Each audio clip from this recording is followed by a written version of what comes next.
ดะขอนเสียงโพขี้ปูวงให้โลแตกตึมบานยามเข่าดอกแม่นใจยามหาได้สิออกทาลำมวยบาทาโตข้าวสวยสินั่งอิงเสาเล่าเสียทั้งเงินหิวทั้งเขาว่ามีเงินสิซื้อทางแก้ส่งเสียให้เขานั่งได้เป็นพอรับใช้พอได้แก้บาดแม่นใจขอผู้นั้นผู้นี้ได้สิแก้ไม่เบิ่งจักตาแล้วก็ว่าสาธุสาธุ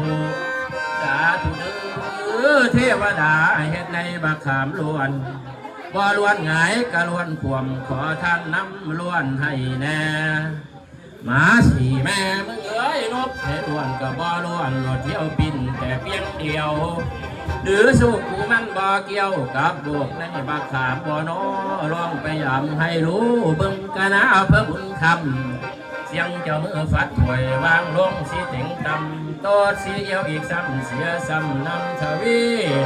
วงให้โลวงกันเล่นไผเห็นก็เปิดนาย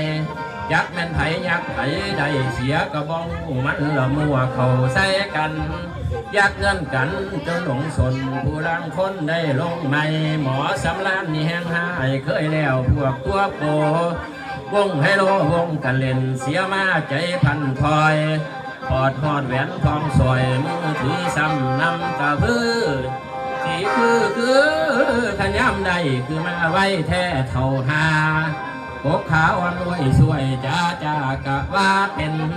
วงให้โลวงกันเล่นไผเห็นก็เปิดนายเงินขายไก่ขายกระบองขี้ไตเอามาไว้ถอยไฟบาดเสลึงเสียงไว้ใจบนหัวนอนเดือกอ่อนซ้อนมีหลับสีลักเอามาได้ยาเพิ่นใส่เสียงจะมือฟัดถวยลงเฮือนก็เฝ้าแลนตำต่อลมใส่ไม้ปันนั่นก็บ่อุ้ยเก็บปันใดก็บ่อุ้ยย่านเมียตื่นมาเห็นโตเจ้าเสียวงให้โลสิโตดเอาให้มันได้ตาเพิ่นใส่เสียงเจ้ามือฟัดถวยเสียงจานแก๊กแกงแรงแก๊กแกงแรงตบมือผ่านแป้งแซงสีกักสีหาใบยันมันออกสีสามปากเพิ่นย่ำมือกะเนียงให้โลป้าจีทูมึงคักสีสามจนถึงหา